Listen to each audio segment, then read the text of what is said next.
member in jail tonight, charged with shooting his two commanding officers. Good evening, I'm Joyce Peterson. Cameron is off. Our top story tonight, investigators say a disgruntled soldier opened fire at the National Guard Armory in Millington today. The shooting happened inside a recruiting office just before 1 o'clock this afternoon. The Navy base across the street was briefly put on lockdown until the accused gunman was caught. New details are emerging tonight about a possible motive in the shooting.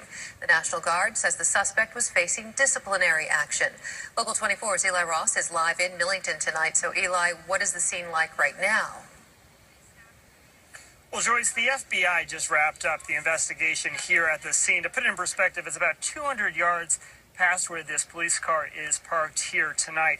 Now, one of the first police officers on the scene told me the suspect had this glazed look in his eyes, and it was quiet as a church mouse as he slapped those handcuffs on him this afternoon. The big question here in Millington tonight, though, were any warning signs possibly missed?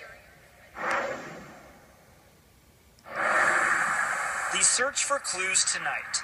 Federal agents scouring through the suspect's car hours after he opened fire inside the National Guard Armory here in Millington. We were kind of hoping it was going to be a drill when we first got the call. Sources say two top Tennessee National Guard officers had come to Millington today to discipline the suspect.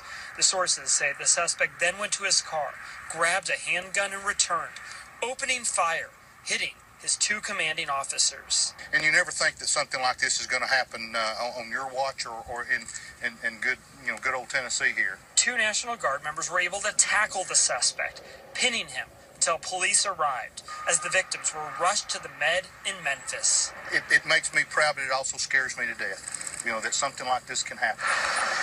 The suspect was transported to the Millington Police Department, where he was checked out by paramedics and then grilled by FBI agents. So who is this suspect?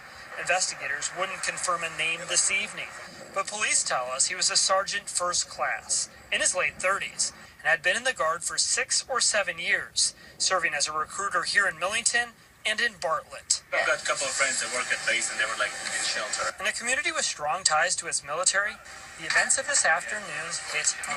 I was like, please, God, don't let it be another massacre. We don't need all that. The police chief here is quick to credit those two quick-thinking National Guardsmen, saying they prevented this from being far worse. Meanwhile, the suspect is in federal custody tonight. He's scheduled to make his first court appearance in federal court in Memphis sometime tomorrow. Live in Millington, Eli Ross, Local 24 News. And here is